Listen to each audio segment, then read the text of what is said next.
Alors, bonjour à toutes et à tous, et merci de Bonjour. me rejoindre dans ce Zoom sur l'heure du midi.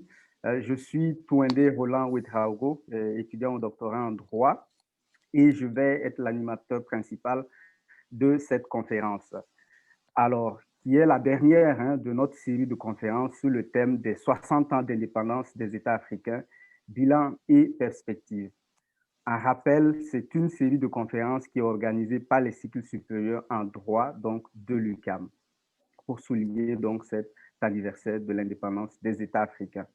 Et aujourd'hui, nous avons le grand plaisir de recevoir le professeur Kako Nobukpo, qui va nous parler des enjeux et défis de la transformation structurelle des économies africaines. Alors, s'agissant maintenant du déroulement pratique de la rencontre, nous allons d'abord écouter le professeur pour environ 30 minutes et ensuite s'ouvrira une période donc, de questions, de commentaires et d'échanges. Alors, pour poser une question ou pour intervenir, vous pouvez utiliser la main bleue pour lever la main. Nous allons le voir. Ou vous pourrez manifester votre intérêt dans le chat, donc dans la conversation. Et je vous invite maintenant à fermer vos micros. Et avant d'entendre le professeur, mon collègue Benjamin, avec qui on a organisé ce cycle de conférences, va se faire le plaisir de nous le présenter brièvement. Bonne conférence à tous. Benjamin, je te cède la parole. Micro. Oui, merci Roland. Bonjour à tous. Je suis Benjamin Gbandi-Daré. Je suis également étudiant en doctorat et co-organisateur du cycle de conférences avec Roland.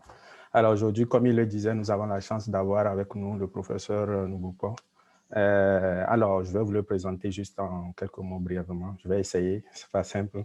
Alors, Kako Nobukpo est économiste, titulaire d'un doctorat en sciences économiques de l'Université de Lyon 2.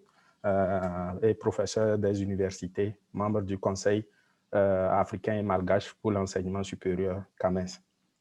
Il a enseigné à l'EM de Lyon, Lyon Business School, de 97 à 99. Et entre 2000 et 2003, il a travaillé à la BCAO, à Dakar, avant d'occuper le poste de ministre chargé de la prospection et de l'évaluation des politiques publiques entre 2013 et 2015. Il a ensuite été directeur de la francophonie économique et numérique au sein de l'OIF entre mars 2016 et mars 2018. On se souvient pour certains qu'en février, les 16 et 17 février 2017, il avait organisé les États généraux du franc CFA à Bamako, au Mali. Le professeur Nobukpo est membre de la Global Economic Governance Programme pour Oxford et Princeton aux États-Unis. Il travaille depuis 2018 au Centre de coopération internationale en recherche agronomique pour le développement CIRAD. Il occupe depuis avril 2019 le poste de doyen de la faculté des sciences économiques et de gestion FASEG à l'université de Lomé au Togo. Le professeur Nobukpo a publié plusieurs articles et ouvrages et nous en avons fait ressortir deux dans cette petite biographie. Il s'agit de Sortir de la servitude monétaire à qui profite le franc CFA, qui est apparu en 2016, et tout récemment, nous avons L'urgence africaine, changeons le modèle de croissance, paru en 2019. Sur ces quelques mots, je vais laisser la parole donc, au professeur Nobukpo pour sa présentation. Merci. Merci beaucoup, chers Roland et Benjamin, et merci à votre département aussi, et à tous les membres qui sont présents aujourd'hui pour notre rencontre, les internautes. Comme vous l'avez dit, nous allons faire une incursion dans l'économie. Je sais que le public est un public peut-être plus de juristes que d'économistes, mais comme nous avons la même matrice, hein, je crois que nous pourrons nous entendre, parce qu'il y a beaucoup d'éléments qui nous sont communs finalement, en droit et en économie, notamment autour des questions de gouvernance, qui sont des questions partagées. Alors, ce que je me propose de faire dans la demi-heure autour de la question de la transformation structurelle des économies africaines, c'est deux séries de choses. Donc, une première partie où je vais exposer les trois paradigmes finalement qui se sont succédés autour des économies africaines depuis les indépendances, 1960. Et ensuite, dans une seconde partie, parler de l'actualité de la croissance africaine dans ce contexte de pandémie, de Covid-19, et les enseignements que nous pouvons tirer de ce tour d'horizon historique et de l'actualité économique africaine. Vous l'aurez compris, je ne pourrai pas tout aborder, mais dans le cadre des échanges qui vont suivre l'exposé, nous pourrons revenir sur certains points qui n'auraient pas été abordés dans mon exposé. Et donc, pour la première partie, autour finalement des paradigmes de développement qui finalement ont constitué la trame des économies africaines depuis les indépendances, on pourrait retenir trois temps sur lesquels je vais revenir et que j'ai intitulé d'abord le temps du volontarisme, puis le temps de la gestion et enfin le temps du pragmatisme. Alors, le temps du volontarisme, c'est finalement la période des indépendances. J'ai l'impression que les leaders de l'Afrique, juste après les indépendances, voulaient absolument justifier la lutte des peuples pour leur autodétermination en s'engageant dans ce qu'on pouvait appeler de grands projets de développement. Ce qui, à mon avis, marque les années 60 et les années 1970, c'est vraiment l'idée que l'État devait être le fer de lance de l'activité économique. Et donc, on a connu des politiques budgétaires extrêmement volontaristes, des politiques monétaires très expansionnistes, de vraies politiques industrielles. Par exemple, l'Algérie va mettre en place ce qu'on va appeler les industries industrialisantes. Dans tous les pays subsahariens, vous aviez des usines qui fleurissaient partout, en même temps que des routes qu'on essayait de construire. Et le discours était un discours matiné un peu de planification. Donc, c'était la grande époque des plans, et surtout des plans quinquennaux. Okay. Et donc, d'un point de vue conceptuel, on pourrait parler d'un moment keynésien. Pour faire bref, un moment keynésien, un moment plutôt structuraliste. Certains des pays africains étaient même en relation très forte avec l'Union soviétique. Par exemple, la Guinée de Sékou Touré. On peut en citer beaucoup d'autres. Après le Bénin de Mathieu Kérékou, avec le concept de marxisme-béninisme. Okay. Donc, on avait une lecture de l'économie comme étant devant être pilotée par l'État. Alors, ce qui s'est passé à la fin des années 70, avec le retournement du cycle des matières premières, c'est finalement ce qu'on va appeler un surendettement chronique. C'est-à-dire qu'il va y se mettre en place une série de déséquilibres cumulatifs qui vont rendre difficile la poursuite de ce volontarisme économique. Et ces déséquilibres successifs, cumulatifs, vont aussi s'expliquer par une gouvernance qui n'était pas toujours rigoureuse. Et donc, l'élément qui va faire basculer le paysage du paradigme volontariste vers ce qu'on va appeler le paradigme de la gestion, ça va être la crise de la dette. Et paradoxalement, ce n'est pas en Afrique qu'on a eu la première grande crise de la dette, ça va être plutôt en Amérique latine et centrale avec le Mexique qui, en 1982, va se déclarer en impossibilité de rembourser sa dette.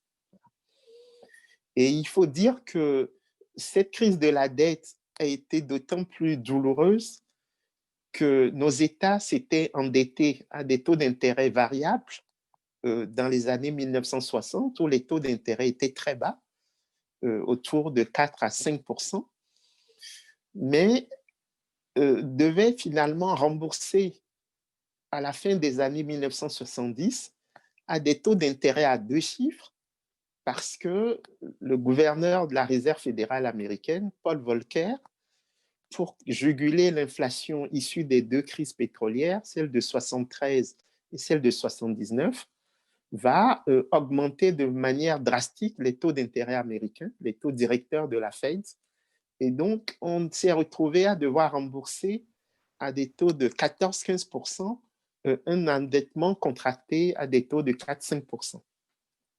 Et du coup, nous allons plonger dans ce qu'on va appeler les programmes d'ajustement structurel, parce que le Fonds monétaire international et la Banque mondiale vont s'inviter dans les pays africains en disant on ne peut pas vivre au-dessus de ses moyens et donc il va falloir vous ajuster. Alors, il y a 2 dimensions dans ces programmes d'ajustement structurel qui méritent d'être soulignées. La première dimension sur laquelle je crois que le consensus est général, c'est qu'il y a l'impératif de la bonne gouvernance. Bon. Il faut être sérieux dans la gestion. Voilà. Mais il y a une seconde dimension qui va être beaucoup plus problématique, qui consistera à dire finalement la meilleure manière d'éviter les errements des années 60-70, c'est de basculer dans ce qu'on va appeler la mondialisation néolibérale. Et je crois que c'est cette seconde dimension qui est de nature beaucoup plus idéologique qui va finalement susciter le plus de polémiques, en tout cas du point de vue théorique. Parce que cette seconde dimension s'inspire finalement de ce qu'on va appeler le consensus de Washington, concept mis en place par un économiste américain, John Williamson, et ce consensus de Washington, qu'on peut également résumer sous le vocable de politique de désinflation compétitive, avait 4 dimensions.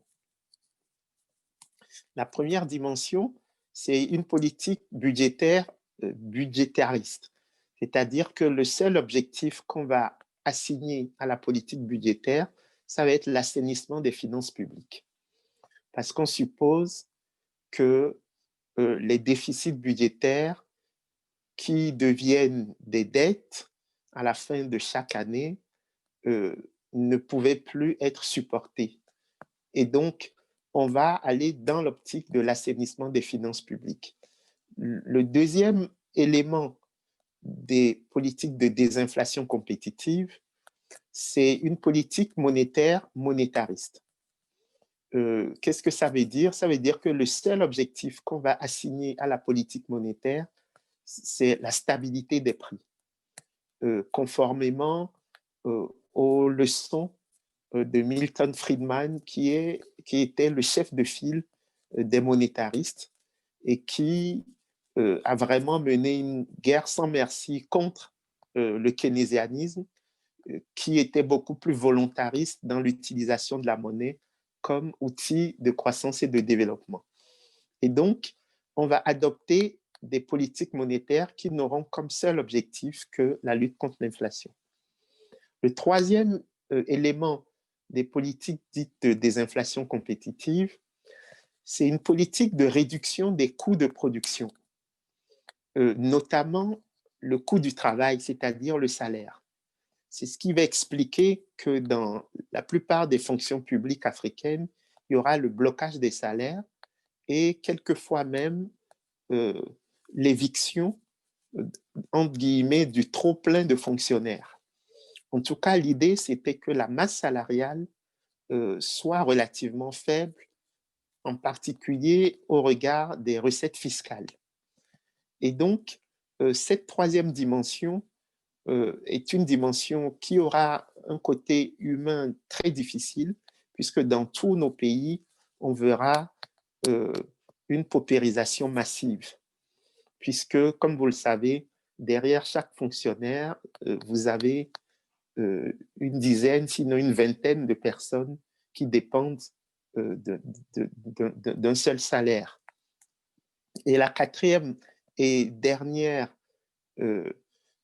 situation qui permet de définir les politiques de désinflation compétitive, c'est un ensemble de réformes structurelles, en particulier la libéralisation de l'économie et la privatisation des entreprises publiques.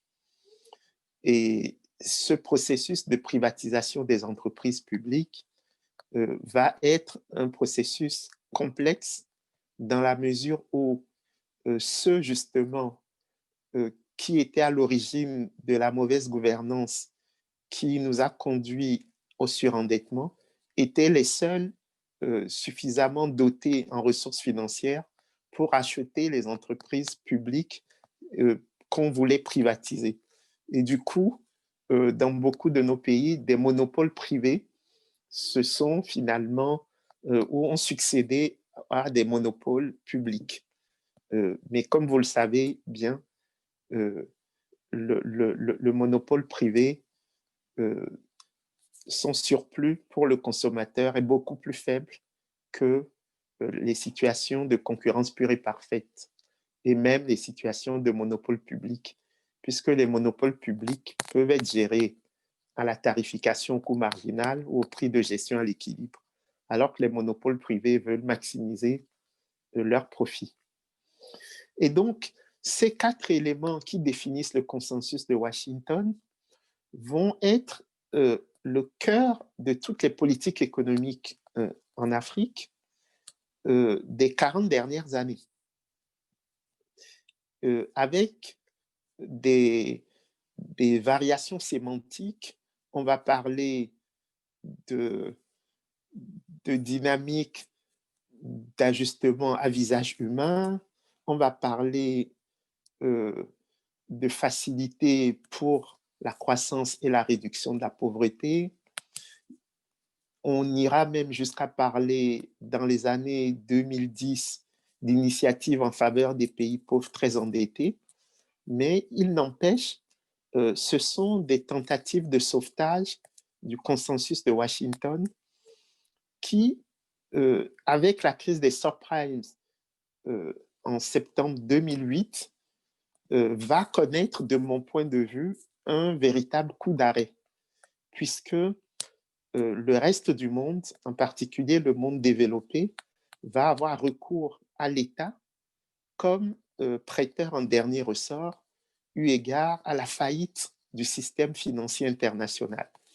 Et donc, il devenait plus difficile d'expliquer aux États africains leur retrait des économies, alors même que ceux qui étaient les concepteurs de cette théorie à la base de l'ajustement structurel faisaient de facto leur aggiornamento.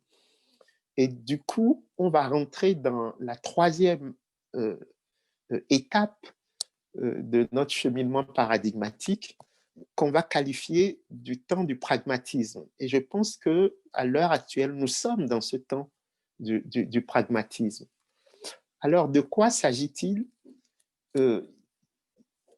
On va dire simplement qu'après le tout État de la période volontariste et le tout marché de la période de gestion, il faut maintenant passer à une complémentarité entre l'État et le marché pour voir ce que l'État peut faire et pour voir ce que le marché doit faire.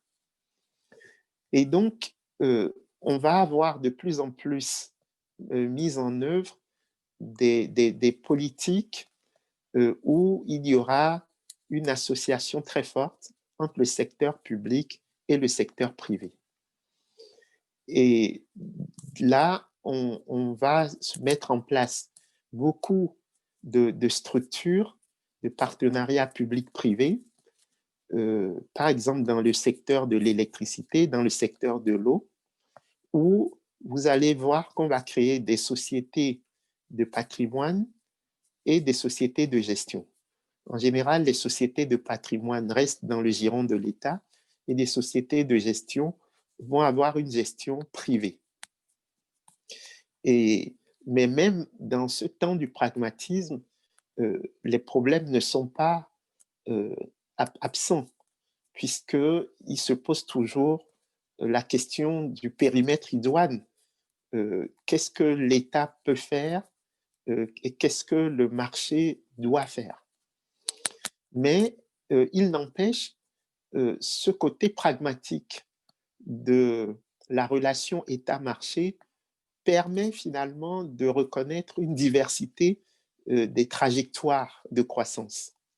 Et donc, le génie endogène va permettre de mettre en évidence des pays ou des groupes de pays qui réussissent, des pays qui sont dans le ventre mou de la croissance et du développement, et puis des pays qui ne s'en sortent véritablement pas. Et ça nous conduit à la seconde partie de mon exposé qui va nous permettre à trois niveaux de préparer notre débat à venir.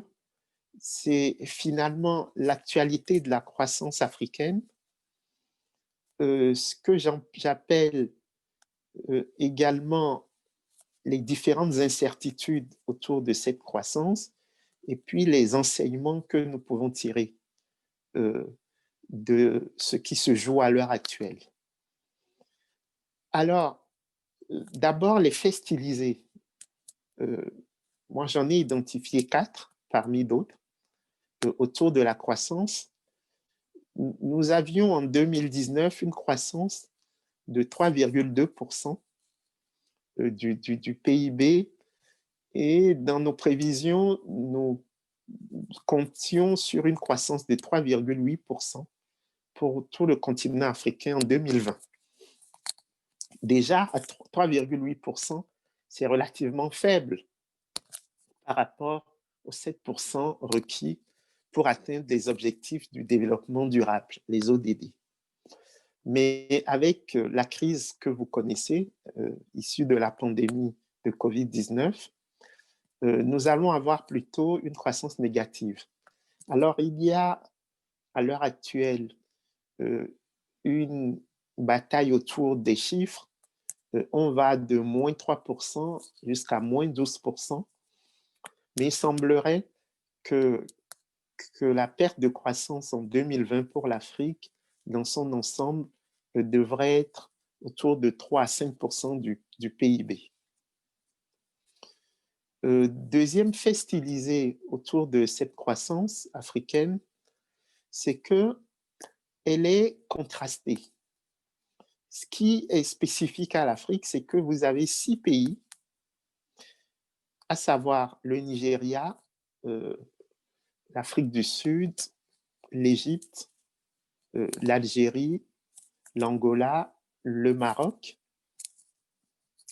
qui font 65% du PIB africain. C'est-à-dire que ces 6 gros pays font 65% du PIB africain et vous avez 48 autres pays qui font les 35% restants du PIB africain. Or, dans les 6 gros pays que j'ai cités, vous en avez 3 qui dépendent fortement du pétrole, à savoir le Nigeria, l'Algérie et l'Angola. Or, comme vous le savez, au début de la crise de Covid, le baril du pétrole est descendu en dessous de 30 $, alors que les budgets avaient été construits sur une base d'un baril du pétrole à 60 $. Ce qui fait que dans ces trois grosses économies qui dépendent du pétrole, les marges de manœuvre budgétaires ont été réduites comme peau de chagrin. Et donc, la croissance dans ces économies est particulièrement faible à l'heure actuelle. Alors que dans les 48 autres économies du continent, vous en avez certaines comme l'île Maurice, le Ghana, le Rwanda, l'Éthiopie, qui étaient déjà sur des trends, des trajectoires de croissance tout à fait acceptables. Et donc, le verdict à la fin de la pandémie de Covid va être différencié suivant les types d'économies auxquelles nous avons affaire.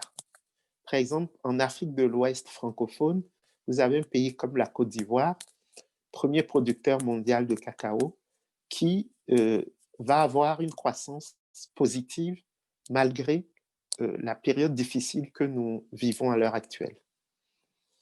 Le troisième fait stylisé autour de la croissance africaine, c'est qu'elle reste insuffisante eu égard au dynamisme de la démographie africaine. Nous avons un taux de croissance démographique de 2,6% par an et une population donc qui double environ tous les 25 ans, et avec un âge médian de 19 ans. 40% de la population a moins de 15 ans. Et donc, c'est pour situer un peu les défis liés à la démographie africaine.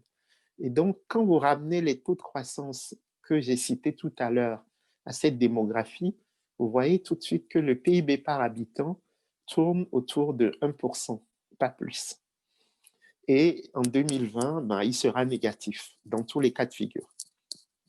Donc, c'est un élément qui me paraît fondamental parce que il explique aussi la pauvreté qui reste quand même très forte sur le continent, malgré les efforts qui ont été faits.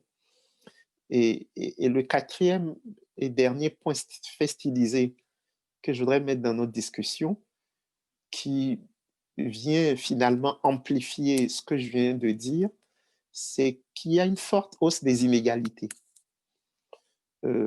La partie de l'Afrique la plus riche, qui est l'Afrique australe, qui a un PIB par habitant de 3 331 $, est aussi la partie du continent où il y a le plus d'inégalités, puisque l'indice d'inégalité de Gini, pour cette partie, est de 0,52 contre 0,40 pour le reste de l'Afrique.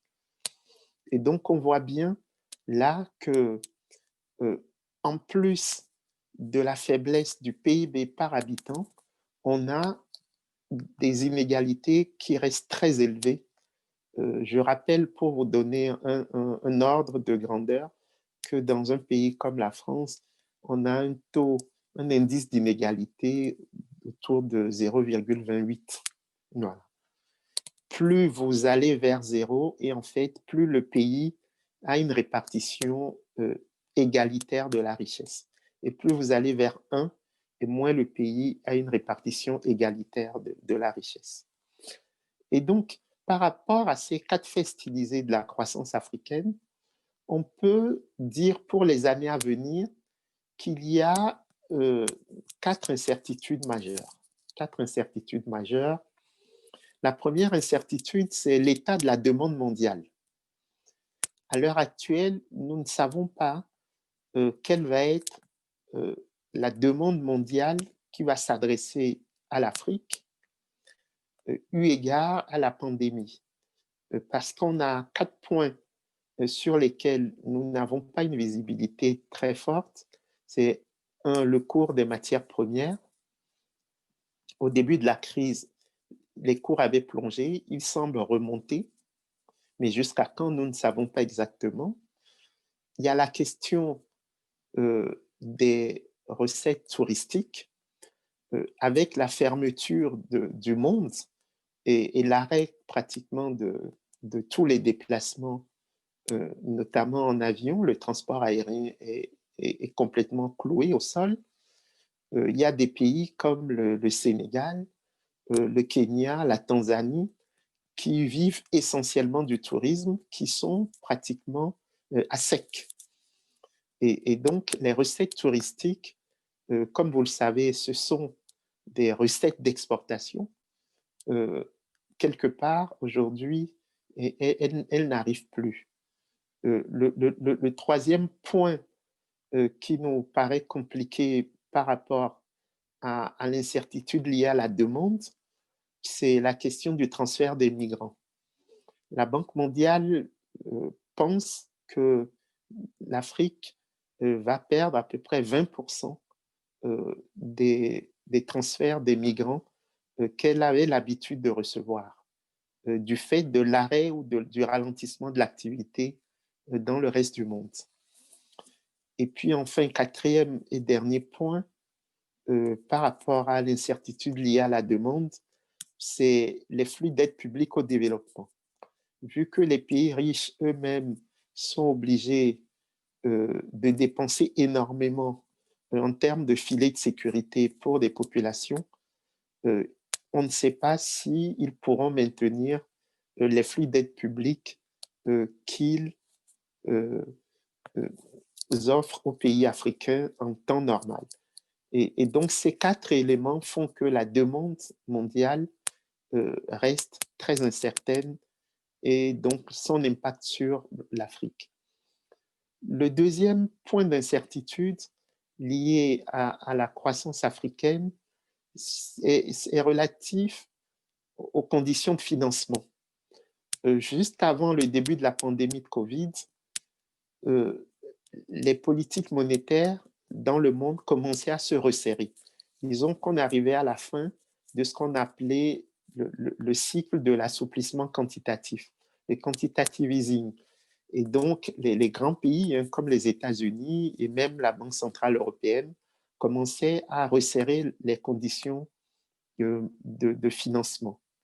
Bon, avec la crise, elles ont été obligées de relâcher de nouveau les vannes, mais avec des taux d'intérêt qui sont déjà proches et souvent même déjà égaux à zéro, on ne voit pas trop les marges de manœuvre en matière de politique monétaire.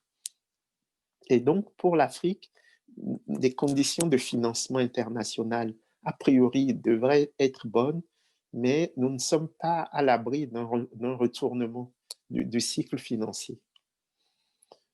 Le troisième point d'incertitude lié à cette situation que nous vivons à l'heure actuelle, c'est ce que j'appelle les éléments liés à la dette. La dette africaine a doublé sur les 10 dernières années. Nous étions à 39% du PIB en 2009. Aujourd'hui, nous sommes pratiquement 60% du PIB. C'est encore plus faible que dans certains pays développés, économie de marché, mais il faut dire que les travaux sur la soutenabilité de la dette publique effectués par le Fonds monétaire international et la Banque mondiale montrent que l'Afrique est particulièrement vulnérable à l'endettement du fait du coût élevé des taux d'intérêt qui font que finalement le service de la dette peut très vite devenir ingérable pour nos pays. Et comme vous avez pu le constater, depuis le début de la pandémie, il y a un débat autour de la suspension, de l'annulation de la dette.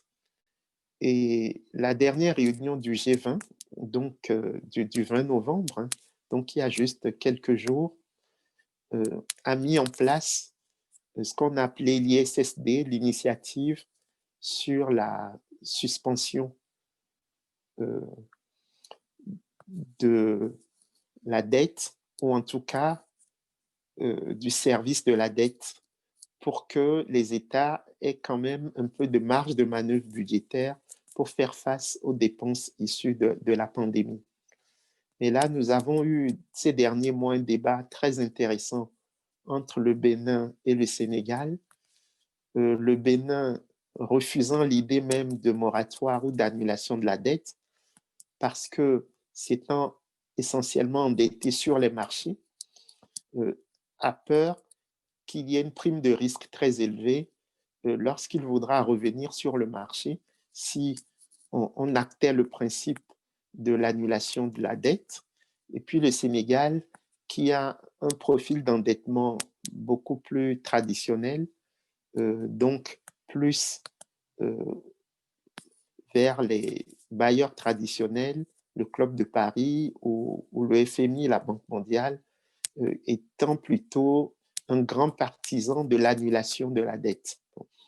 Et donc, il n'empêche, il y a une grande incertitude sur la question de la dette. Et enfin, quatrième et dernière incertitude, c'est la question de l'insécurité sur le continent, notamment dans la partie ouest, avec Al-Qaïda au Maghreb islamique et Boko Haram, qui crée aussi un environnement qui n'est pas propice aux investissements directs étrangers dans cette partie de l'Afrique. Mais il y a d'autres parties, par exemple la Corne de l'Afrique, vous avez les Chebabs en Somalie, qui créent aussi des formes d'insécurité en plus du conflit actuel entre l'Éthiopie et l'Érythrée. Et donc, quand on additionne ces quatre incertitudes, on n'a pas une lecture très nette en termes prospectifs de la croissance et de la prospérité africaine des prochaines années. Et pour ne pas être trop long, enfin, troisième et dernier point dans cette seconde partie, c'est quelles sont finalement les perspectives et les enseignements. Là également, j'en ai identifié quatre. Le premier point qui me semble être un point important, c'est l'intégration régionale comme facteur finalement de prospérité africaine.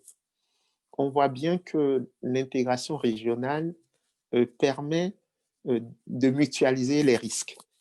Donc les incertitudes dont j'ai parlé pourront être d'autant mieux gérées que les pays se mettront ensemble pour les assumer. On voit bien que sur la question sécuritaire, par exemple, on a affaire à des groupes terroristes qui utilisent des logiques territoriales précoloniales. Et donc, les États-nations tels qu'ils sont aujourd'hui en Afrique n'ont pas les moyens tout seuls, du point de vue de leur organisation, de faire face. Et c'est pour ça que vous avez des initiatives comme Barkhane et d'autres qui d'emblée sont au niveau sous-régional pour faire face à ces vagues. De même, vous avez des initiatives comme la zone de libre-échange continentale avec l'idée d'élargir la taille du marché pour que justement il y ait un seul grand marché africain avec des règles d'accès très très importantes autour des règles d'origine ou de contenu local. Nous pourrons revenir là-dessus.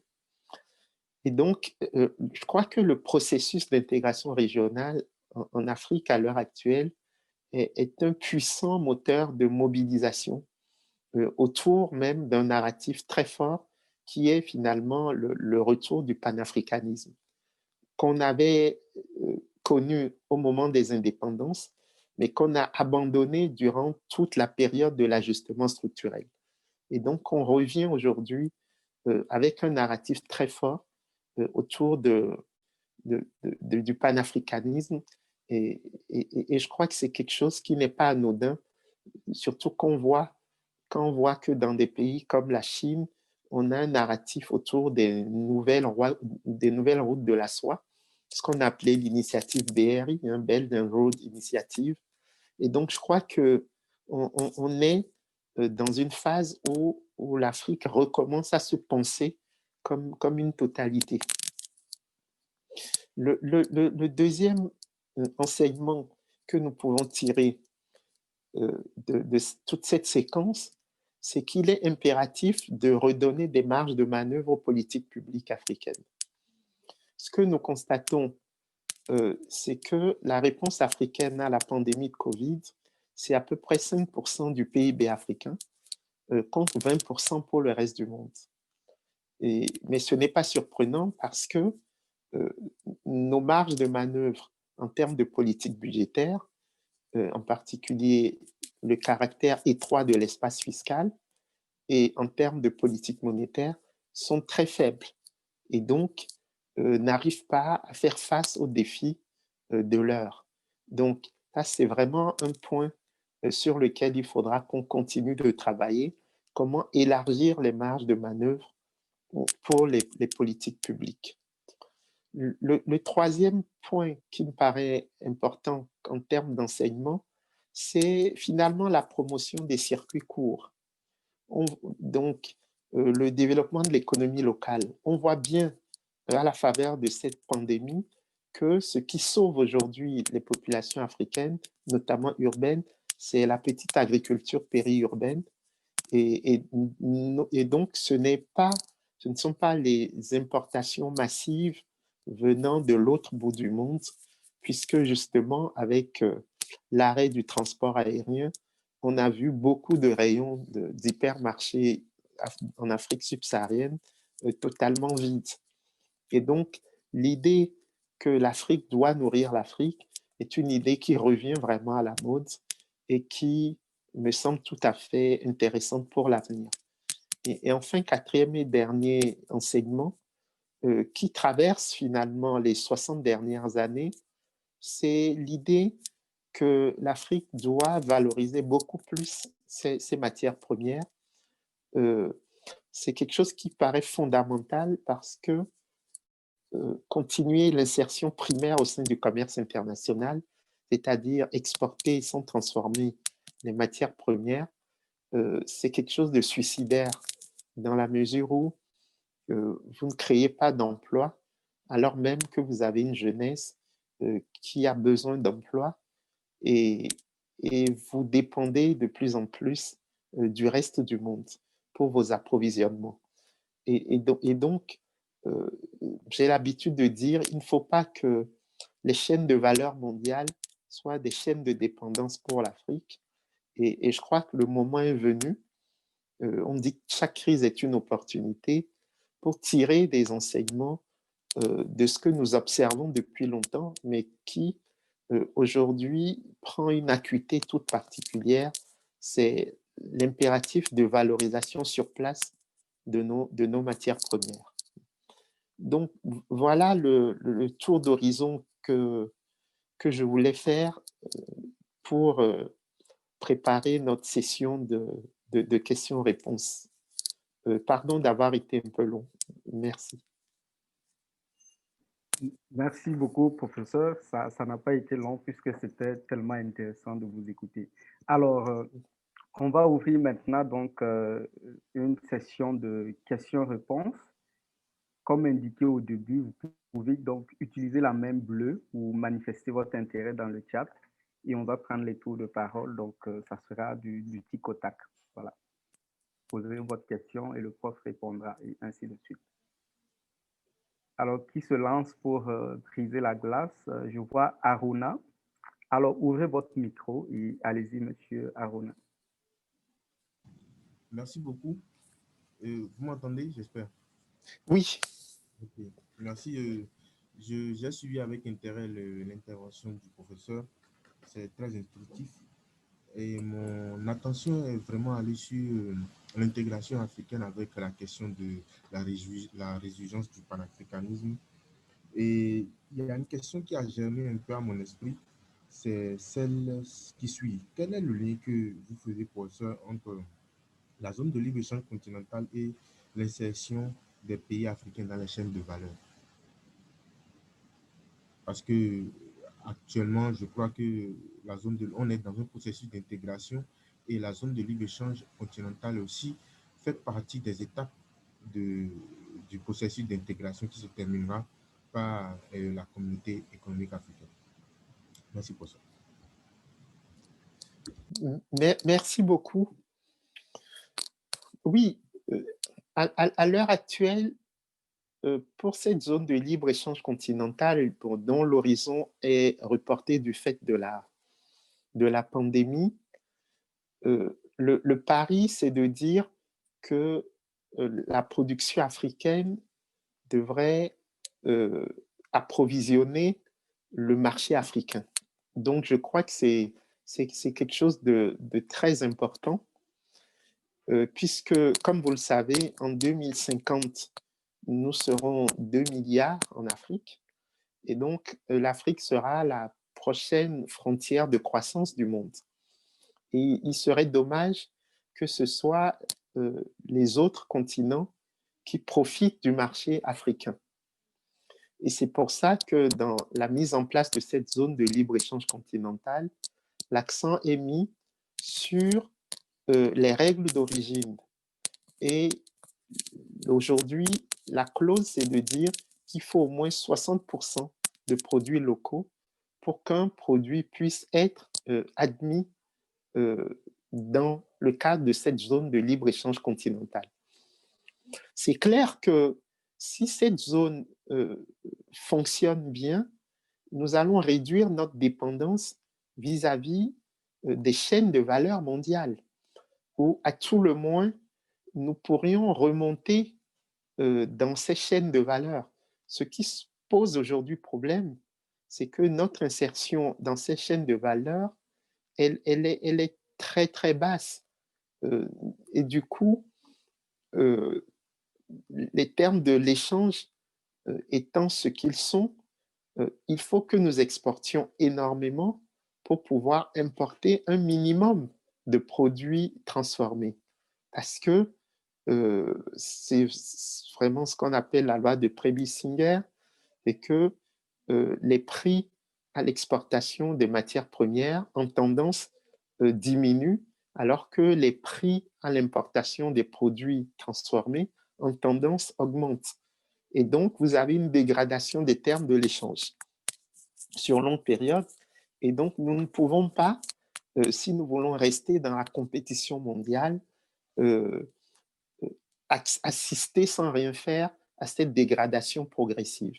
Et du coup, l'idée de la zone de libre-échange continentale, c'est aussi une façon de privilégier le régionalisme africain au multilatéralisme, ou en tout cas de créer de nouvelles dispositions d'insertion au sein de ce multilatéralisme. Et donc, je pense que les deux ne sont pas contradictoires, mais il y aura une question de séquence à bien gérer. Merci. Merci, professeur. Je vois aussi le professeur Ben Achour qui a une main levée. Professeur, à vous la parole. Merci beaucoup, merci. J'ai mis du temps à trouver la main levée.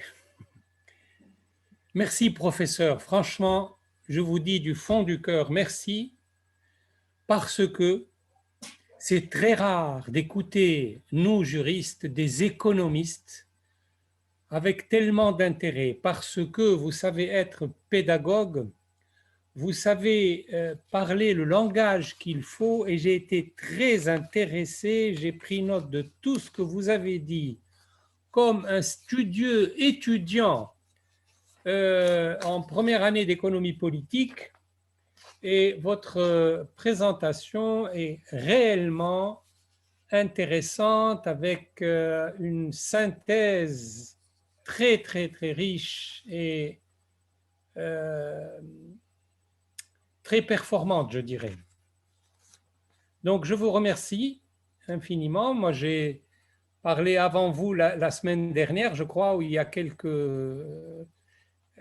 temps, enfin quelques jours à l'UQAM, et j'avais un autre angle d'attaque, mais la prochaine fois que je parlerai de ces questions-là, je voudrais que vous sachiez que j'utiliserai les données que vous m'avez offertes aujourd'hui, parce que je ne peux plus les ignorer. Ça complète exactement ce que je disais, sauf que moi, je faisais un petit peu, disons, de littérature, de droit et d'histoire des idéologies, etc. Donc, je voulais tout d'abord et avant tout vous remercier très, très fort et très sincèrement. Alors, la question que je voudrais vous poser maintenant est la suivante. Au fond, en vous écoutant, j'ai l'impression que vous faites l'histoire d'un échec. C'est un petit peu la chronique d'un échec annoncé. La question que je voudrais vous poser est la suivante. Pouvez-vous nous indiquer quelle est la part du phénomène de la corruption dans cette narration de l'échec des économies africaines, de la persistance de la pauvreté, de la persistance de l'insécurité, etc., etc. Je pense que ce n'est pas neutre. Je pense qu'il y a il y a une part, n'est-ce pas? Et donc, je vous donne à vous, je vous demande à vous, n'est-ce pas, qui êtes un spécialiste de l'économie politique, de nous dire quelle est la part de la corruption qui justement se développe et devient un phénomène endémique. Ce n'est plus seulement la corruption des grands responsables politiques, il y a une sorte de démocratisation de la corruption. Quelle est la part de la corruption dans cette chronique annoncée de l'échec des économies africaines? Merci beaucoup. Merci beaucoup, professeur. Vos mots me sont allés droit au cœur. Et vraiment, grand merci. Je crois que la part de la corruption dans cet échec, elle est fondamentale, mais j'ai tendance à penser qu'elle est plus un symptôme que la racine du mal. Et je crois qu'il y a deux éléments qui peuvent expliquer cette corruption et finalement l'échec même du processus. C'est d'abord la construction des États. Je pense que les États africains, pour la plupart, ne sont pas des nations parce que historiquement, les États ont précédé les nations. Ce qui fait que d'emblée, vous avez des coûts de transaction très élevés puisqu'il faut du temps, il faut beaucoup d'efforts pour que les populations soient convaincues qu'elles ont une communauté de destin. Et donc, à partir du moment où les référents des populations ne sont pas le bien public au sens du bien de l'État autour de l'intérêt général, des gens peuvent très bien détourner l'argent public pour aller faire des puits dans leur village, pour leur communauté. Et donc, on peut, sur la base du droit, qui est aussi un droit importé pour l'essentiel, dire qu'il y a détournement de deniers publics, mais c'est parce que les gens n'ont pas comme référent premier l'État, puisque l'État, pour reprendre l'expression de Bertrand Badi, est un État importé. Et donc, moi, pour vous raconter une anecdote, quand j'ai été nommé ministre au Togo, vous avez les gens de ma communauté qui sont venus me féliciter et je voyais bien qu'ils attendaient un retour sur investissement, si je puis dire. Et donc, il y a cette difficulté à appréhender finalement le cadre dans lequel nous nous situons comme étant le cadre idoine pour les activités que nous menons. Ça, c'est au niveau des populations. Au niveau des dirigeants, c'est plus différent, même si la matrice est la même. C'est qu'au niveau des dirigeants, j'avais écrit un ouvrage en 2011 intitulé « L'improvisation économique en Afrique de l'Ouest », dans lequel j'expliquais que les dirigeants africains, pour l'essentiel, n'étaient pas légitimes.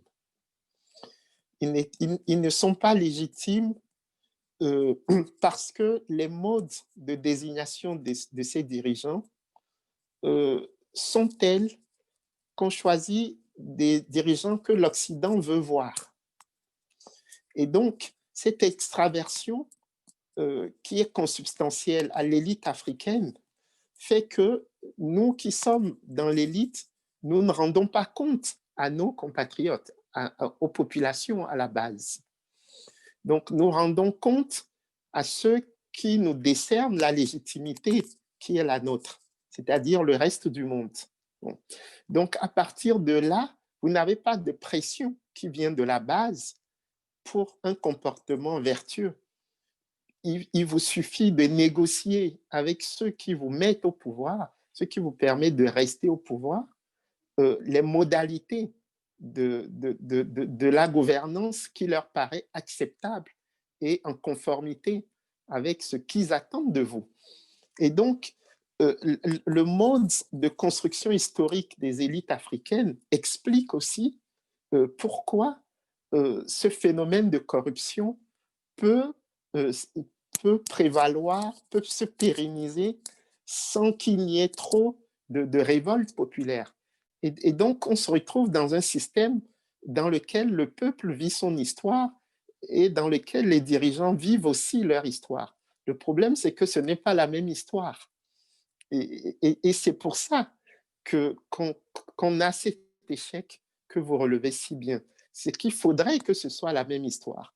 Mais la construction historique de nos États fait que ce n'est pas encore la même histoire. Et ça, je le déplore. Oui, parfait. Merci beaucoup. Il y a d'autres mains levées. Je vois que les profs mènent la danse. Il y a le professeur Rémi Bachin qui a une question.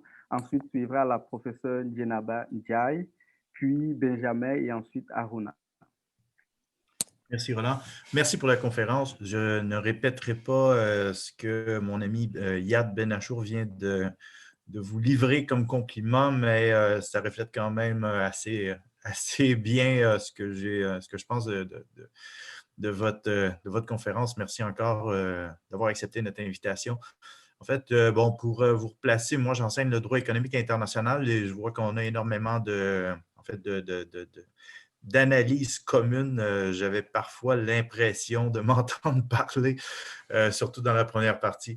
Moi, je vous ai connu par vos travaux sur le franc CFA et je ne peux pas résister à l'idée de vous poser une question là-dessus. L'année passée, donc j'ai deux questions, celle-ci sera la première. L'année passée, à la même période, on était en train de prévoir le remplacement du franc CFA par l'éco.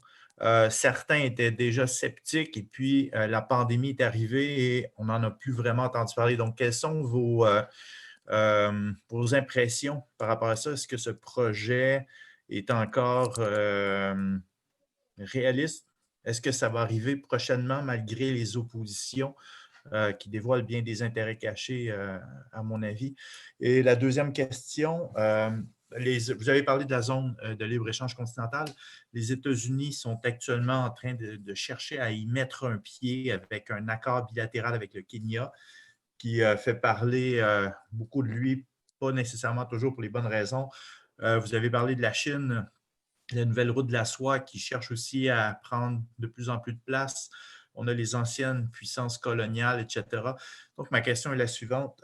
Comment l'Afrique peut-elle jouer de cette compétition entre les anciennes et les nouvelles puissances coloniales ou impérialistes?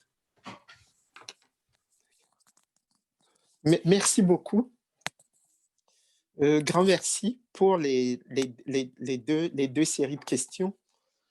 Pour la première, c'est vrai que le 21 décembre dernier, les présidents français et ivoiriens ont annoncé à Abidjan le remplacement à brève échéance du franc CFA par l'ECO. Et c'est vrai que ça induit, de mon point de vue, la résolution de quatre problèmes qui sont liés, mais qui sont quand même des problèmes différents. Le premier problème, c'est la réforme de la zone franc. Je pense qu'en soi, c'est un vrai sujet. Pas seulement la zone franc en Afrique de l'Ouest, donc ce que nous appelons l'Union économique et monétaire ouest-africaine, puisque là, la réforme autour de l'ECO concernerait que l'Afrique de l'Ouest, mais la zone franc, c'est aussi l'Afrique centrale et les Comores. Bon. Donc, moi, je fais partie de ceux qui pensent depuis longtemps qu'il faut réformer la zone franc. Et donc, je pense que ça, c'est une question importante. Ensuite, nous avons une deuxième question importante, c'est la question de la CEDEAO elle-même, de la monnaie de la CEDEAO elle-même, puisque, comme vous le savez, c'est depuis 1983, donc 3 ans après le plan d'action de Lagos, qu'on a décidé la création d'une monnaie pour l'ensemble de l'Afrique de l'Ouest, l'ensemble des 15 États de l'Afrique de l'Ouest.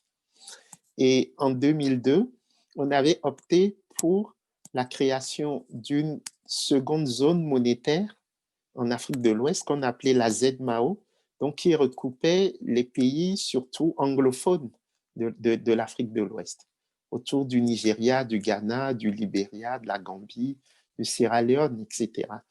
Et cette seconde zone monétaire devait créer sa propre monnaie, qu'on a appelée l'ECO.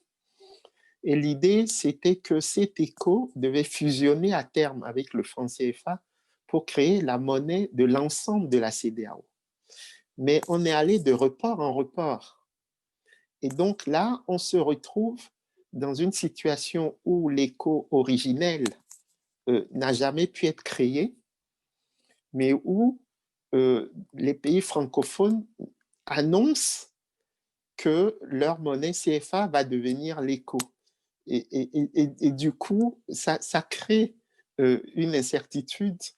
Et certains, moi j'ai fait des papiers où je parle de l'ECO CFA versus de l'ECO Naira. Bon. Et donc, il y a cette question de la monnaie de la CEDEAO qui me semble être percutée aujourd'hui par les annonces faites le 21 décembre dernier. Et ensuite, vous avez un troisième problème qui est la construction même de l'intégration régionale en Afrique de l'Ouest. Parce qu'on voit bien que dans une zone où vous avez autant de chocs exogènes, la monnaie va être paradoxalement moins importante que tout ce qui est autour de la monnaie si on veut en faire une zone monétaire optimale. D'où la question centrale du fédéralisme budgétaire en union monétaire. Et donc la question du degré de solidarité que les États vont consentir pour que cette aventure puisse être un succès, dans un contexte où vous avez quand même de très très fortes disparités. Il faut savoir que le PIB d'un pays comme la Gambie, ça correspond à 24 heures de production du Nigeria. Donc le PIB de la Gambie, c'est 1 jour de production du Nigeria. Et donc, quand vous les mettez dans le même espace monétaire, il faut absolument qu'il y ait des transferts budgétaires, des plus gros vers les plus petits. Et donc, mais ça renvoie à l'idée de l'intégration qu'on veut. Est-ce qu'on veut faire de l'intergouvernementalisme? Est-ce qu'on veut faire du fédéralisme? Et donc, c'est vraiment quelque chose qui me paraît fondamental aussi comme discussion à avoir. Et enfin, quatrième et dernier problème, c'est la question du régime de change. Là, on voit bien que le débat tourne autour de la fixité du change avec l'euro, ou l'idée plutôt d'un rattachement de la future monnaie à un panier de devises. Et or, même un État tout seul peut légitimement se poser la question de la pertinence de son régime de change. Et donc, c'est une question qui n'a rien à voir en soi avec l'intégration régionale. Et donc, quand on additionne ces 4 problèmes, on comprend pourquoi, à mon avis, il y a un tel déferlement de propos plus ou moins scientifiques, plus ou moins argumentés.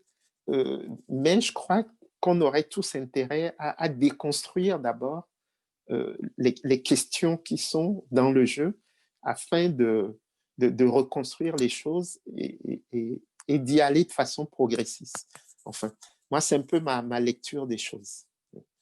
Et c'est pareil pour la zone de libre-échange continentale. Je crois que la question de fond, c'est quelle est la vision que nous avons de l'intégration? Je crois que c'est vraiment la première question.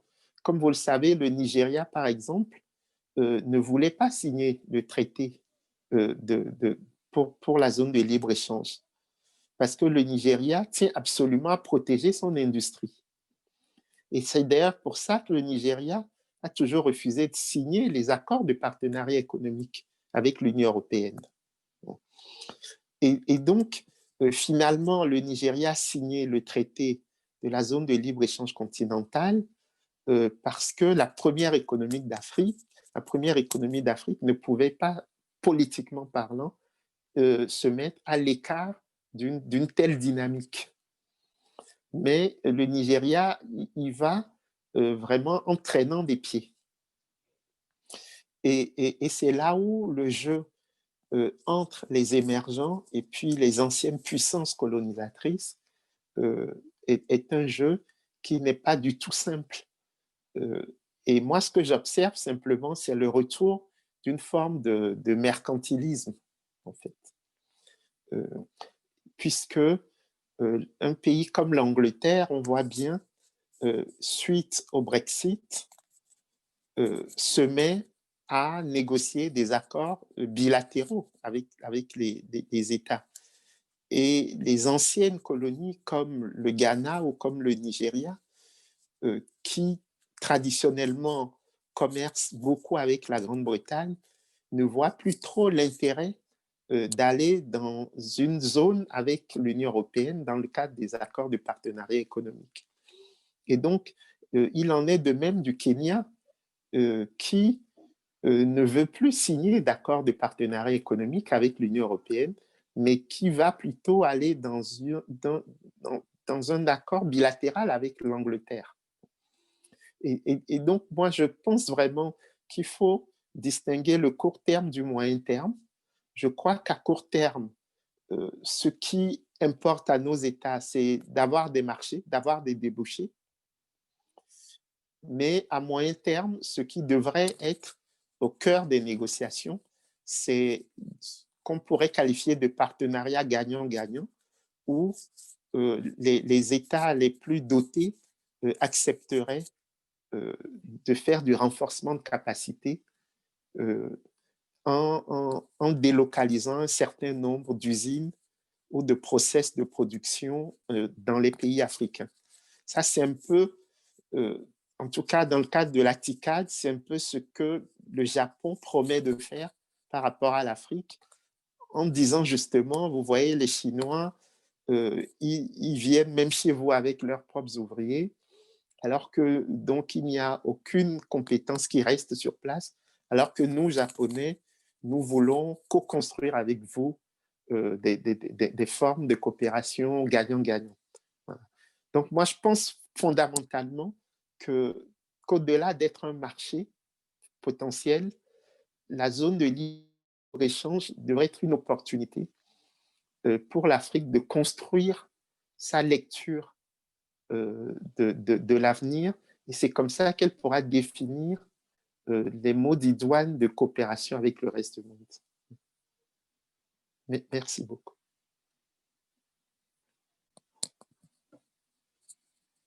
Merci. Professeur Ndiaye, à vous la parole. Oui, bonjour. Merci beaucoup, Roland. Je profite aussi de l'occasion pour remercier Benjamin, Roland et Rémi d'avoir bien voulu organiser cette belle rencontre. Je profite aussi de l'occasion pour remercier le professeur. Je m'associe au message du professeur Achour, de tout ce qu'il vient de dire à propos de cette belle présentation. En tant que juriste, j'ai quand même réussi à comprendre ce langage-là qui était très, très codé pour moi avant cette conférence. Donc, je vous en remercie.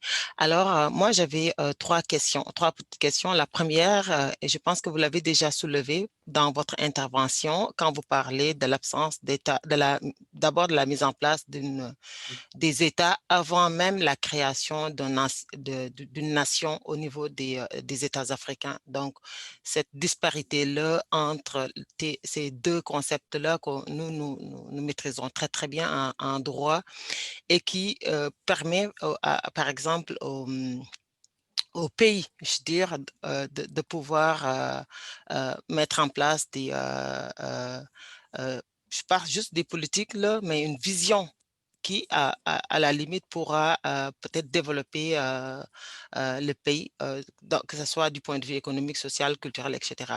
Alors, moi, dans la lecture que j'ai par rapport à tout cela, c'est que, et quand vous utilisez le terme d'ailleurs d'ancienne puissance colonisatrice, ce mot ancien-là, ça me crée un peu de problème. Est-ce que,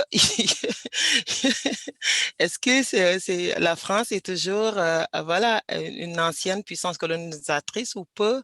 Ça, je pense que c'est un débat qu'on pourrait mettre sur la table, qui peut faire l'objet d'une conférence. Est-ce que lorsque le Royaume-Uni agit avec le Kenya ou avec le Ghana, c'est dans quelle perspective, etc. Et je pense que la colonisation a joué ce rôle-là. Je sais que dans une perspective très simple, vous avez voulu parler de cette question-là qu'à partir des années 1960.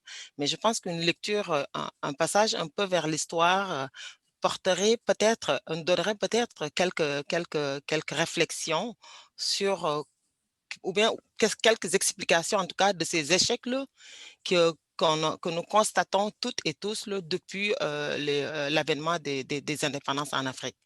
Ça, c'est la première chose et j'aimerais vous entendre là-dessus. La deuxième chose, c'est par rapport à la gestion de la migration. Euh, Vous avez parlé tantôt d'une diminution en fait des transferts de fonds de la diaspora africaine vers les pays, si l'on sait que de plus en plus cette diaspora contribue énormément, en tout cas en termes d'investissement. Parfois, ça dépasse même voilà, la moitié du PIB des pays d'origine de ces migrants-là. Donc, le contexte de la COVID fait de telle sorte que ben, la diaspora, certains ne trouvent pas les conséquences ou l'impact de la COVID-19 sur les travailleurs migrants a des répercussions là, à long terme, par exemple, sur l'économie africaine. Est-ce que la nouvelle vision, je parle de vision parce que depuis quelques années, on constate au niveau du continent africain cette volonté, en tout cas, à renouveler des États, de mettre en place un passeport africain avec l'adoption du protocole de 2018 sur la libre circulation, etc., d'aller beaucoup plus vers une régulation au niveau intra-africain de la gestion de la migration, de la mobilité, que ce soit avec la rétention des étudiants au niveau des universités africaines, etc. Est-ce que cette vision-là, selon vous, pourrait contribuer à ce qu'on dit, au moins à éradiquer ce fléau je veux dire, de des problématiques que nous connaissons tous, comme la pauvreté, etc. Et le dernier point touche, je pense que vous l'aurez déjà deviné, la contribution des femmes africaines dans l'économie africaine. Donc, on sait que la plupart des femmes dans le continent africain interviennent beaucoup plus dans le secteur informel, en tout cas dans certains États, selon les études de l'Organisation internationale du travail. De quelle façon, selon vous, dans quelle mesure comment on appelle ça, une mobilisation, j'allais dire, de ces compétences-là au niveau de la gente féminine africaine pourrait aider ou contribuer à l'émergence d'une économie mieux équilibrée. Merci beaucoup. Merci beaucoup, Madame la professeure. Vos préoccupations sont vraiment très, très intéressantes. Et sur la première, vous avez parfaitement raison. Il faudrait une lecture beaucoup plus historique des dynamiques.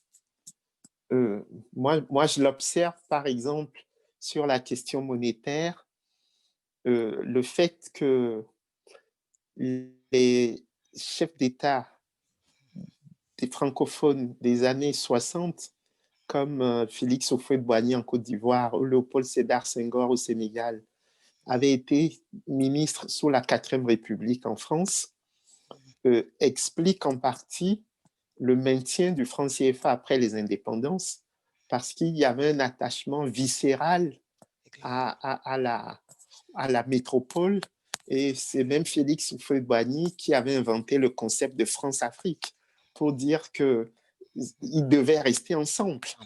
Vous voyez, contrairement, par exemple, au président togolais, Sylvanus Olympio, qui était plutôt de formation anglo-saxonne et qui était plus proche, quelque part, des currency boards britanniques avec Kwame Nkrumah et d'autres.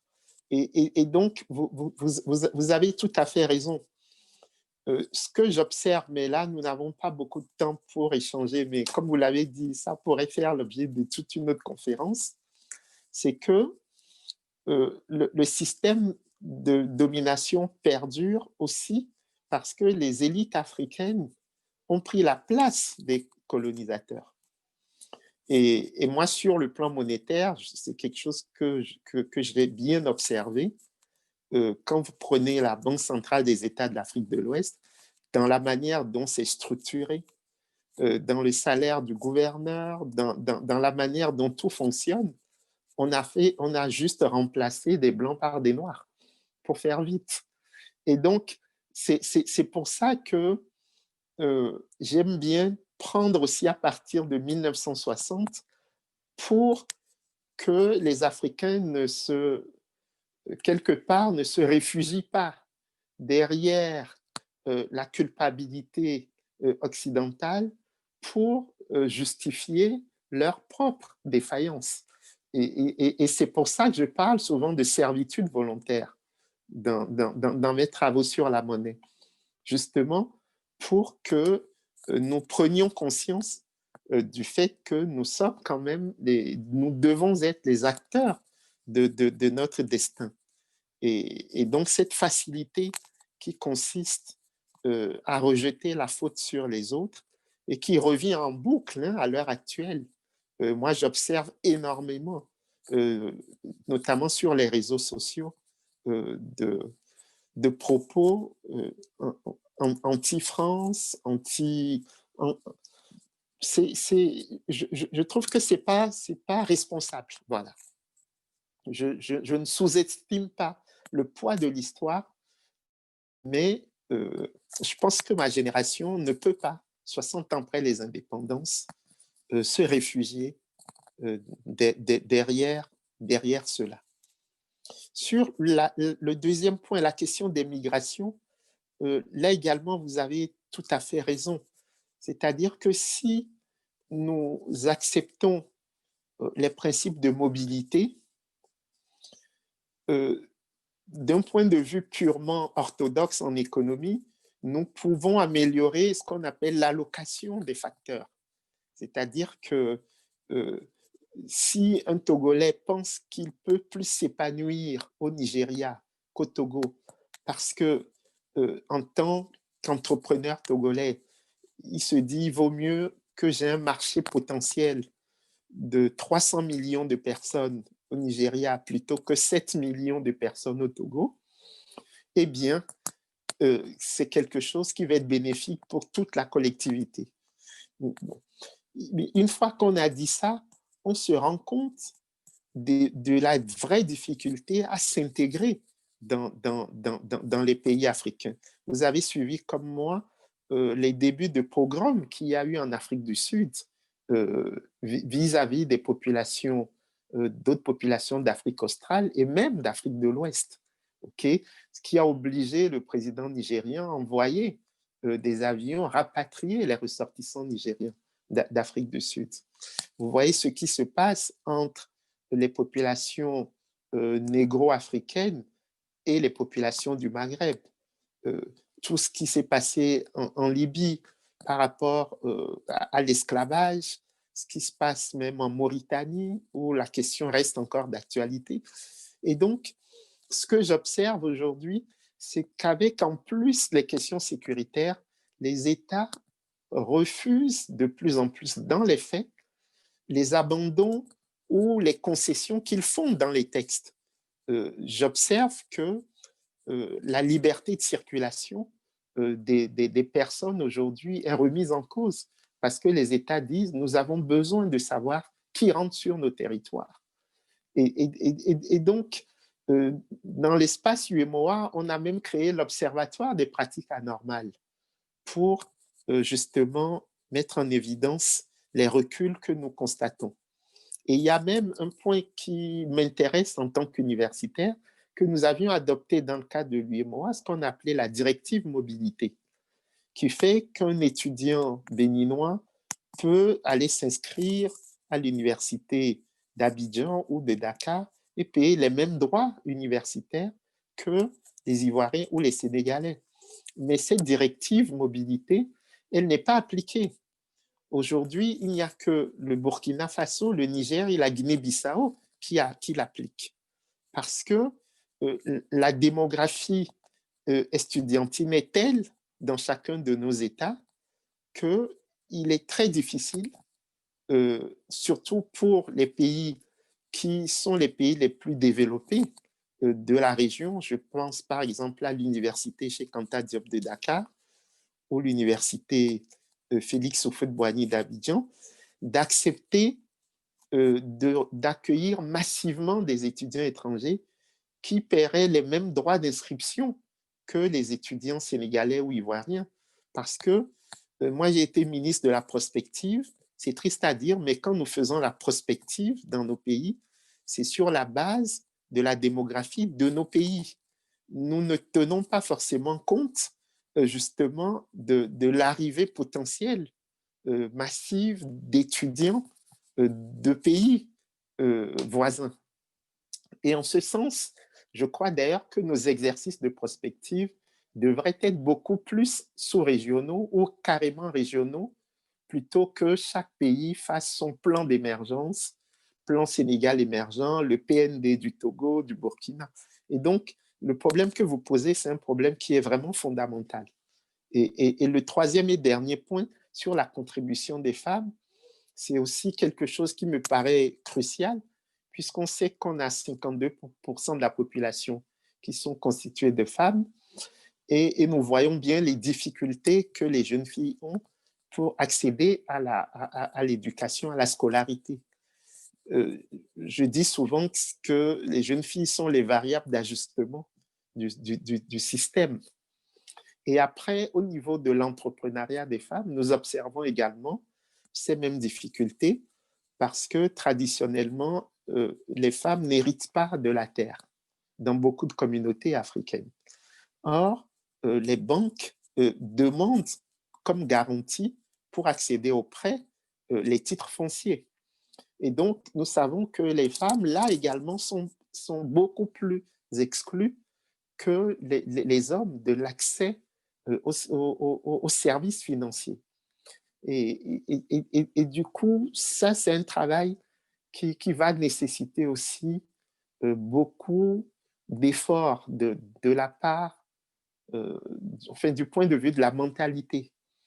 Moi, j'ai observé, par exemple, que lors des dernières élections municipales au Sénégal, vous avez, où on avait exigé que sur chaque liste, il y ait un homme et une femme.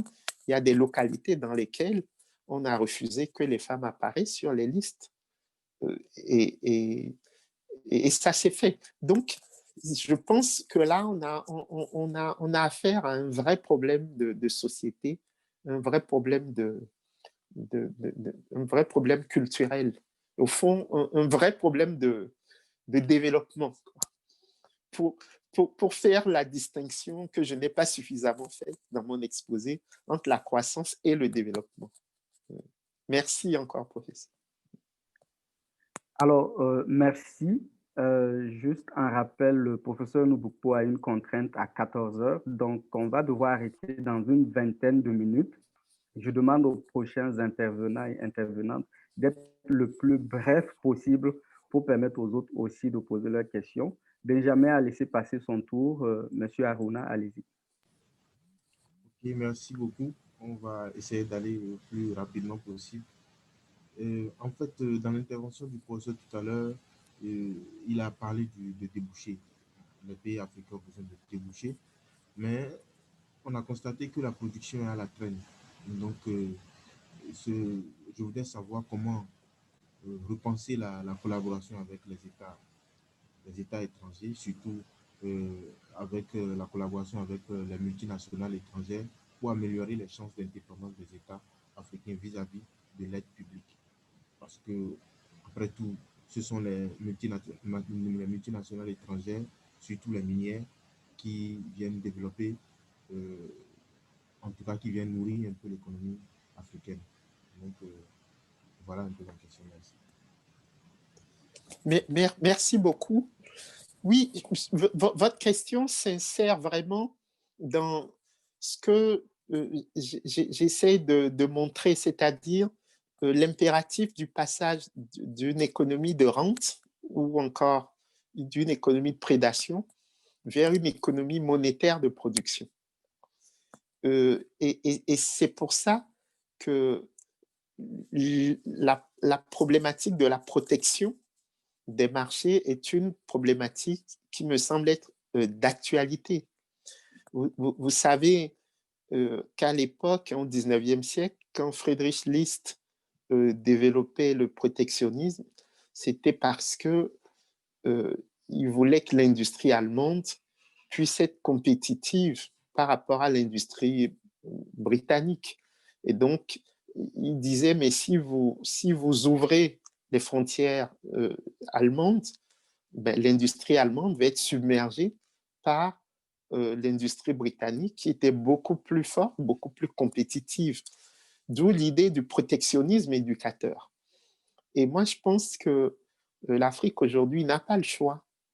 Nous avons, dans le cadre de l'ajustement structurel, concédé énormément de choses aux institutions de Bretton Woods, FMI et Banque mondiale. Pour un secteur que je connais bien, le secteur du coton en Afrique de l'Ouest, nous avons fait ce qu'on appelait le désarmement tarifaire.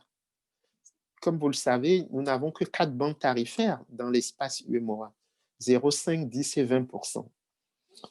Or, nos industries cotonnières qui étaient dans l'enfance n'ont pas pu supporter la concurrence avec les friperies occidentales et le textile chinois, qui ont envahi littéralement le marché ouest-africain, ce qui fait que le taux de transformation de la fibre de coton, qui était de 3% il y a une vingtaine d'années, est toujours de 3% à l'heure où je vous parle. Alors même que nous avons lancé en 2003 l'agenda coton textile qui annonçait une volonté de transformer au moins 25% du coton africain à l'horizon 2010. Mais là, nous sommes en 2020. Nous sommes toujours à un taux de transformation de 3% du coton. Mais ça, c'est parce que nous n'avons pas su protéger notre espace et offert à l'industrie naissante du coton les moyens de régler le passage à la filerie, puis à la fabrication de t-shirts, de pantalons et autres. Et moi, ce que j'ai proposé récemment, dans le cadre de certains cénacles, c'est qu'au moins pour les uniformes scolaires, puisque dans nos pays, les élèves vont à l'école en uniforme, souvent kaki, ben, que on utilise le coton ouest-africain. Et donc ça crée des niches dans lesquelles peuvent s'insérer des industriels et des transformateurs du coton. Et donc, il n'y a pas de miracle.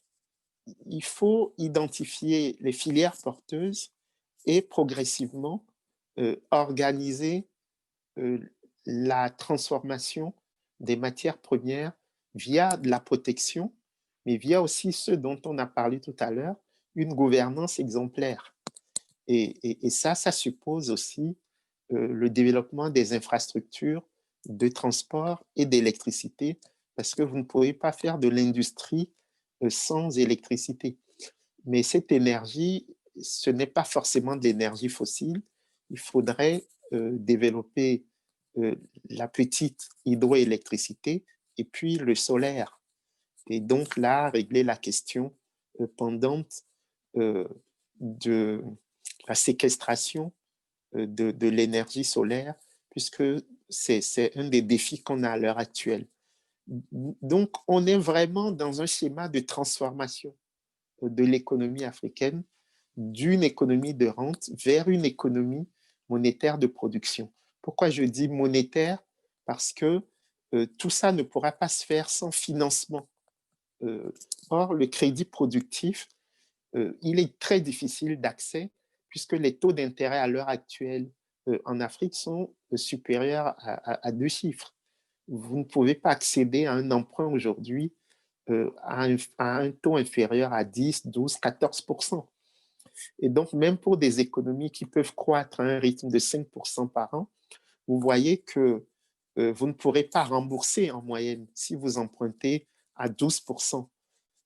Donc, on a un problème de levier financier pour accompagner la transformation structurelle des économies africaines. Et c'est pour ça que moi, j'appelle de mes voeux l'insertion de la partie financement dans les plans d'émergence que nos différents États sont en train de mettre en place. Merci beaucoup. Oui, Blaise Pascal. Merci Roland pour la parole. Comme on n'a pas beaucoup de temps, je remercie d'abord le professeur Kako. Il nous a vraiment beaucoup appris avec sa présentation. Alors, je m'en vais juste poser quelques questions. C'est que je n'ai pas, par contre, vu dans ce bel exposé, dans ces recommandations. Peut-être que bon, vous n'avez pas eu aussi assez de temps pour en parler. C'est la place de la formation de la jeunesse, parce que je me dis, bon, avec les yeux d'un juriste, que toutes ces propositions, ces belles propositions que vous avez données, et ne peut se faire sans mettre la jeunesse ou soit l'homme au centre de cela. Alors, je me demandais, que pensez-vous, par exemple, de la formation de la jeunesse? Qu'est-ce qui doit être fait pour maximiser, n'est-ce pas, toutes ces propositions données? Quelle est la place aussi du développement du système de crédit? Parce que, bon, par mon expérience, j'ai été aussi banquier. Au regard de ce que je vois, par exemple, dans mon pays, la RDC, on a une législation, mais les crédits agricoles, par exemple, ne sont pas promus. Alors, je me suis dit, est-ce qu'il faudrait aussi, au niveau de l'Afrique, développer, n'est-ce pas, le système de crédit ou soit les assurances pour bien asseoir les initiatives privées ou soit les business, les entreprises, les entreprises que les privés peuvent faire. Je me posais aussi la question de la diversification, parce que lorsque vous avez parlé des différentes économies, des problèmes qui sont aujourd'hui au niveau actuel, vous avez parlé d'un contraste. Il y a certains pays, dont 6, j'ai retenu, j'étais vraiment suivi très bien religieusement, ont axé leur économie vers le pétrole, par exemple, et avec tout ce qui se passe avec le cours du pétrole, ces économies peuvent être exposées. Alors, je me pose la question, parce que vous êtes en train aussi de parler de la transformation d'une économie de rente vers une autre. Est-ce qu'il ne faudrait pas penser à diversifier ces économies africaines, et quels sont les secteurs à privilégier au regard de tout ce qui se passe, au regard de ces cours des matières premières qui sont incertains, et au regard des expériences que vous avez données sur d'autres pays comme l'Éthiopie, le Rwanda, qui avaient déjà une trajectoire assez bonne et qui peuvent avoir plus de chances à sauver leurs économies. Est-ce qu'il ne faudrait pas peut-être diversifier ces économies africaines, les décoloniser? Est-ce qu'il faudrait aussi, j'ai aussi retenu quelque chose sur la hausse des inégalités. Alors, je suis en train de me poser la question, quels sont les secteurs à privilégier, par exemple, au niveau africain pour, n'est-ce pas, renverser la tendance? Et autre chose, bon, là, je vais vraiment, je ramasse, sur l'élargissement, hein, n'est-ce pas, de l'espace fiscal. Il y a beaucoup de problèmes déjà au niveau des lois. Nous avons des lois, par exemple, en RDC ou certains pays africains, sur la fiscalité. Ce qui est vrai, la couverture, n'est-ce pas, n'est pas très, le champ n'est pas très élargi, mais avec ce que nous avons, nous connaissons des problèmes de mise en application. Alors, est-ce que il ne faudrait pas penser à comment booster au niveau, par exemple, régional, comment les lois fiscales au niveau national pour que cela profite, n'est-ce pas, au développement des économies des pays africains. Voilà. Merci beaucoup. Oui, oui. Je vais faire vite pour prendre aussi d'autres questions. Ce que vous avez dit est très pertinent.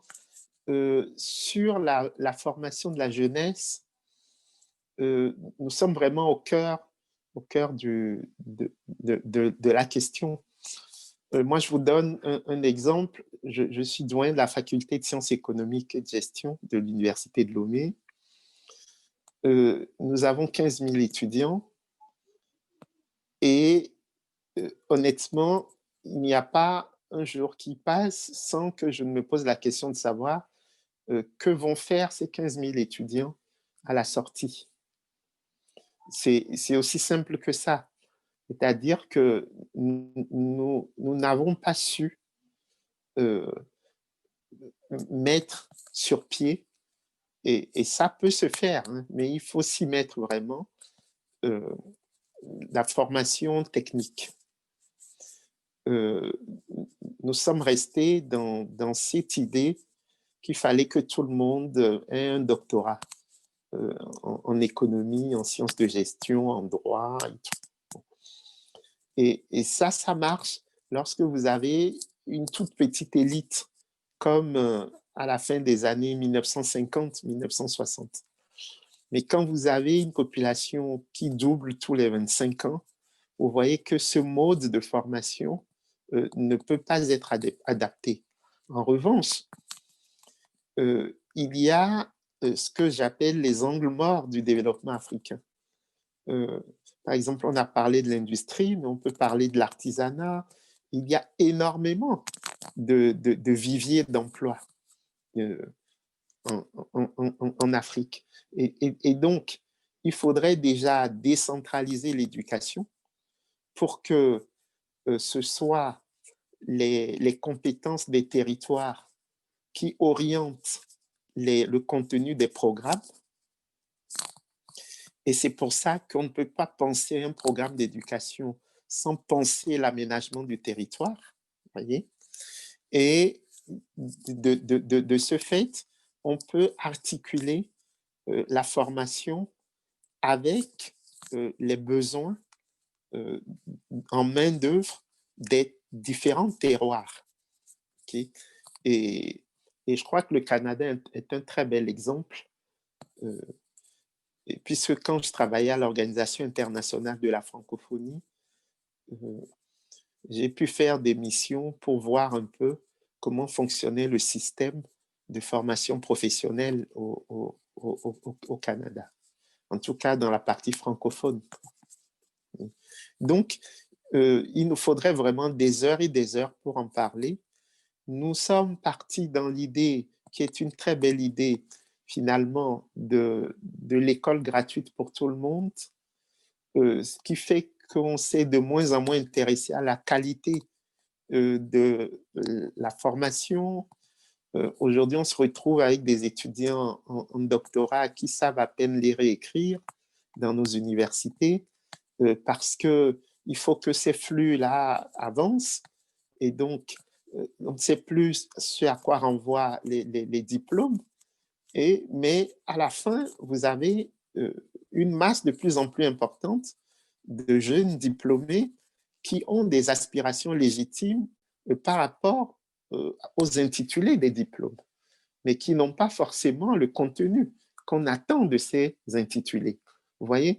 Donc, non seulement vous ne formez pas les gens dans les domaines où les économies en auraient besoin, tout le monde construit des maisons en Afrique, mais c'est très difficile d'avoir de vrais maçons, de vrais charpentiers, de vrais plombiers, de vrais électriciens et tout. Et là où vous formez les gens, vous ne les formez pas bien, parce que la massification n'est pas allée de pair avec les ressources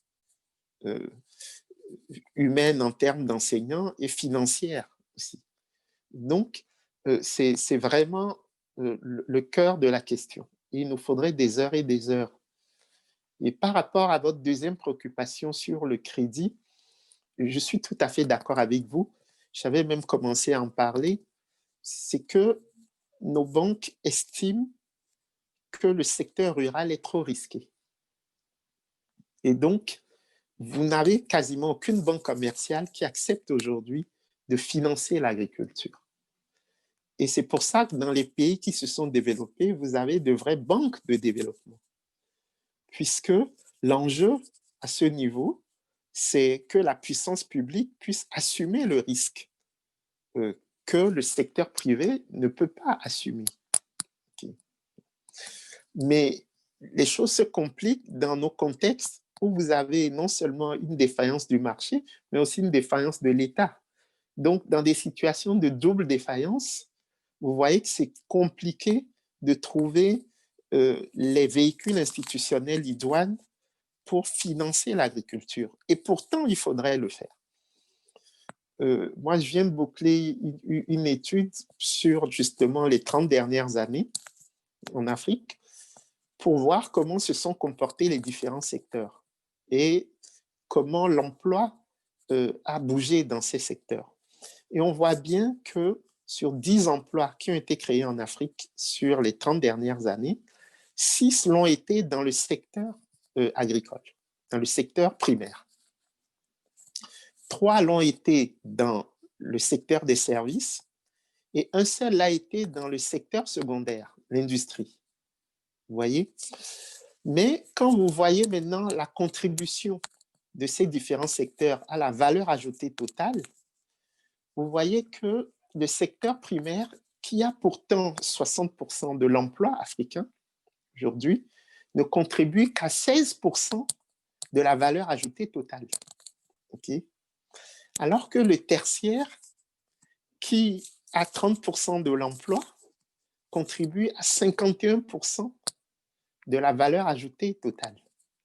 Et l'industrie, qui n'a que 10% de l'emploi, contribue à hauteur de 29-30% de la valeur ajoutée totale.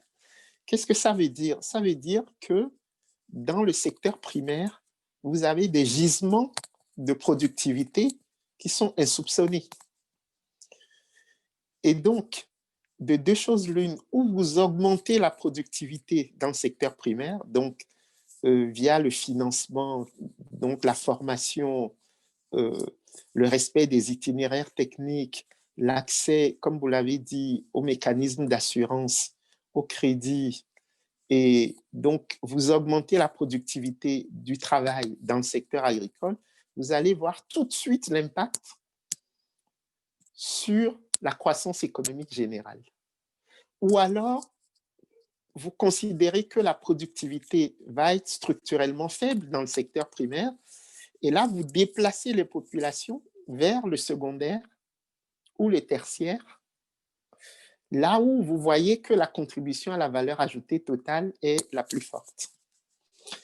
Ce qu'on a observé, et ça, j'ai fait une étude sur le Maroc, sur les 30 dernières années, c'est que les emplois ont migré du primaire vers le tertiaire et ont laissé tomber le secondaire, en fait. Et ça, c'est quelque chose de spécifique à l'Afrique, puisque historiquement, le processus de développement s'est traduit par le déversement d'emplois primaires vers le secondaire du fait de la hausse de la productivité dans le secteur primaire puis le déversement d'emplois du secondaire vers le tertiaire. En Occident, c'est comme ça que ça s'est passé, le processus de développement. Et donc là, ce qui se passe en Afrique et qui nous amène à nous poser une question importante, c'est de savoir si le tertiaire peut tirer la croissance africaine durablement et si le tertiaire peut être un facteur incitatif de l'industrialisation de l'Afrique. Ou si l'Afrique peut se développer sans s'industrialiser. Vous voyez, ce sont des questions qui se ressemblent un peu. Et c'est vrai que quand je prends votre troisième problématique, celle de la diversification, on voit tout de suite que dans votre pays, par exemple la RDC, j'ai vu les chiffres, 80% des recettes d'exportation viennent du cobalt et du cuivre. Bon. Et dans le même temps, on a 80 millions d'hectares qui ne sont pas valorisés dans le domaine donc des terres. Voilà. Et donc, on se dit, tiens, là, si on met en place une agro-industrie, ça va réduire la part du cobalt et du cuivre dans les exportations de la RDC, et en même temps, ça va créer de l'emploi pour les jeunes ruraux, et cette agro-industrie va permettre de faire les remontées de filières dont nous avons parlé tout à l'heure. Et comme il y a un marché potentiel important, puisque la RDC, c'est vraiment le premier pays francophone d'Afrique, là, on peut se dire qu'il y a des leviers pour le marché intérieur de la RDC. Et je pense que la République démocratique du Congo, c'est peut-être un des seuls pays francophones d'Afrique à pouvoir mettre sur pied rapidement aujourd'hui des champions nationaux. Et j'espère que cela pourra se faire. Et ça permettrait aussi, entre parenthèses, de résorber un peu les inégalités, parce que c'est vrai que c'est un pays tellement grand et tellement diversifié qu'il y a beaucoup d'inégalités. Et enfin, sur la question de l'élargissement de l'espace fiscal, moi, je pense que c'est lié à l'étroitesse de la base productive. Parce que à partir du moment où vous ne produisez pas grand-chose, et c'est le cas des pays africains, vous avez beau développer votre système fiscal, vous êtes astreint à ce qu'on appelle en mathématiques à une asymptote horizontale. Parce que c'est dans la production que vous créez la valeur, et c'est sur cette valeur que vous pouvez prélever l'impôt et élargir l'espace fiscal. Donc, évidemment, il y a l'impératif de bonne gouvernance, on est tous d'accord, parce que personne ne peut faire l'apologie de la mauvaise gouvernance. Donc, ce que nous appelons le rendement fiscal, il doit être le plus élevé possible, mais structurellement, moi, je pense que l'Afrique ne pourra pas élargir considérablement son espace fiscal avec une base productive aussi étroite. Du coup, ça nous permet d'articuler finalement les différentes parties de notre discussion. Mais merci vraiment pour votre intervention. Merci. Merci, professeur. On est pris vraiment par le temps, mais on va néanmoins terminer par Sidoine Bao. C'est la dernière question. Soyez bref, s'il vous plaît. Merci. Merci, Monsieur Roland. Je tiens à remercier également le professeur Kako. Je suis Sidoine Bao, étudiante en économie politique. Et lorsque vous parliez de corruption et de légitimité, cela m'a fait penser à mon pays d'origine, la Côte d'Ivoire, où on remarque l'ingérence, surtout l'influence de l'exécutif sur le législatif et sur le judiciaire également. Donc, dans ce sens-là, je pensais plus au système de checks and balances, le système des freins et contrepoids qui existe aux États-Unis et dans plusieurs démocraties parlementaires, comme l'Angleterre et l'Allemagne, système à travers lequel les votes de défiance donnent la possibilité au Parlement de désapprouver ou de prononcer une motion de censure d'un gouvernement en fonction de sa performance. Donc, dans ce sens-là, je me disais que nos systèmes présidentiels dans nos États favorisent le culte de la personnalité, mais également les catch-all parties, qui sont les partis attrape-tout. Et dans ce sens-là, ce système présidentiel serait-il l'idéal pour pallier la corruption grandissante dans nos États? Voilà. Merci beaucoup. En fait, on revient un peu à une partie de ma réponse au professeur Ben Achour. C'est que nos États eux-mêmes sont en construction. Et du coup, leur assise n'est pas totalement endogène. Et moi, ce que j'observe dans tous ces processus électoraux et autres, c'est que finalement, nous importons la technologie démocratique occidentale, donc des urnes transparentes, de l'encre indélébile, mais on a l'impression que tout ça est hors sol. On a l'impression que tout ça concerne finalement une partie des populations urbaines et puis l'élite. Bon.